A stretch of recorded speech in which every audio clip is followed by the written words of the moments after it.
Hi, I'm Gavin, And I'm Dave. and you're on the fringe. Come along with us for a ride on a podcast where we talk about an area or a thing going on in the world that needs more attention, just like you do. Let's go. On the fringe. Here we go.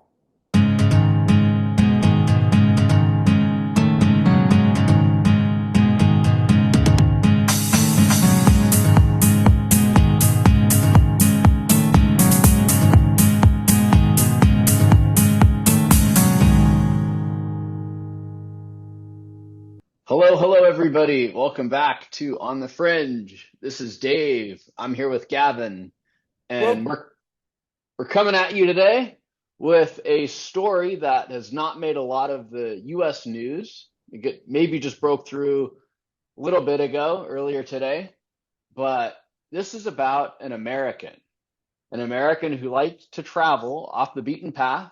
He was mhm. quite out there. He was on the fringe of society, almost as far as you can go Pretty much. on his own little island in India. And it didn't work out too well for him because he's actually not allowed to go to that island, is he, Gavin? He is not. This is North Sentinel Island. North Sentinel Island is there's a province in India called the Andaman and Nicobar Islands, and in that archipelago, in the middle of the Bay of Bengal, there is an island called North Sentinel Island, and on this island are a tribe of people who have made it very clear over the years that they do not want anything to do with the outside world. Many of these islands were inhabited by indigenous tribal people, and not all of them were colonized. Some of them were just sort of left alone. And North Sentinel Island is a restricted zone. It's a restricted area. You can't go within 5 kilometers of it. And the last person to do so was actually killed. The last person to breach that zone was an American missionary in 2018, and he was hit with spears and arrows as he was on the beach, basically. Um, and yeah, died from it. So it really is a no-go zone, and this guy either thought nothing was going to happen to him or no one was paying attention. I don't know, but he did not read the fine print because he's in jail now. Yes, he is. So, Mikhailo Viktorovich Polyakov, I don't know if I'm saying his name right, but he's an American from Arizona. And Oh, he has done a lot of extreme traveling. So he's been to Afghanistan, he's been to a lot of mm. places and countries that are very far off the beaten path, and he's taken videos and he's kind of showing his travels online. Well, he planned to do the same thing by going to these islands, and he had brought a GoPro with him. So his GoPro has all of his footage of him planning his trip and landing on the island, and he tried to give the natives a can of Diet Coke and a coconut as a goodwill gesture. Before he went, he had a whistle and he was trying to get their attention for about an hour before he actually landed. Nobody came out, but they still ended up finding out this guy went to this island very, very far off the beaten path. And now, since he's been arrested, really the evidence that they have against him, his GoPro footage, is enough to get him convicted and to keep him in India for a very, very long time. So he's not looking at a quick slap on the wrist and getting deported. He's very likely going to be locked up in India for some time. And from my Yeah. understanding, Gavin, correct me if I'm wrong. I don't even Mhm. think the police can go to Sentinel Island and investigate because this whole entire area is that restricted. Yeah, it's like they're not allowed to contact the people anyways. I think the only reason they would go would be to remove the can of Coke and the coconut.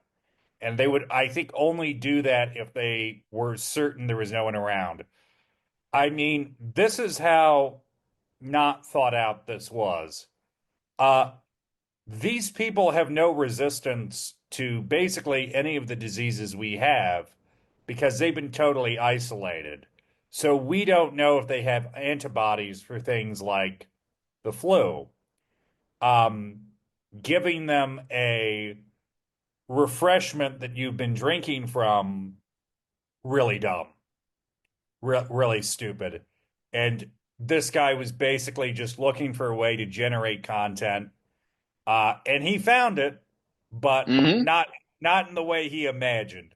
I would imagine Yeah. he's going to have a whole lot of content when he gets out of prison, Oh because boy. yeah, if there's one thing I've learned, it's that you do not want to go to jail, and you really do not want to go to jail in India. And Um, I can just say from riding on the economy train in India, that was a rough enough experience where you're crammed in there like sardines. I couldn't imagine going to Indian jail. uh, That would not be I fun, think and that it's a would make bit the worse. economy train. That would make the economy train look like Singapore Airlines first class. I believe so. I believe I believe so. I mean, and look, there are reasons it's that way.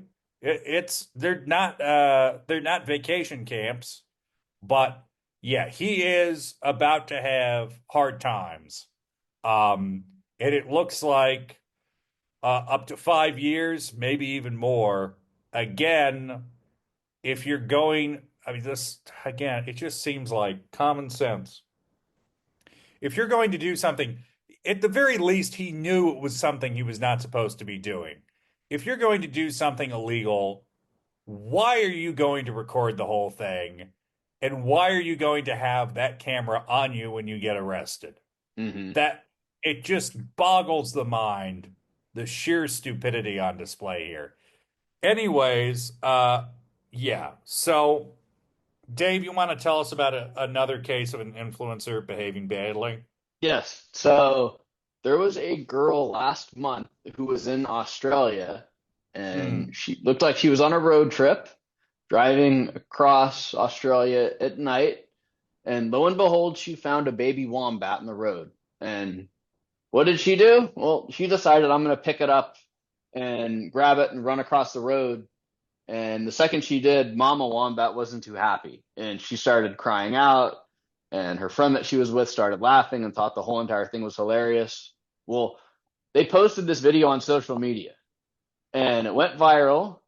And the Australians figured out who she is.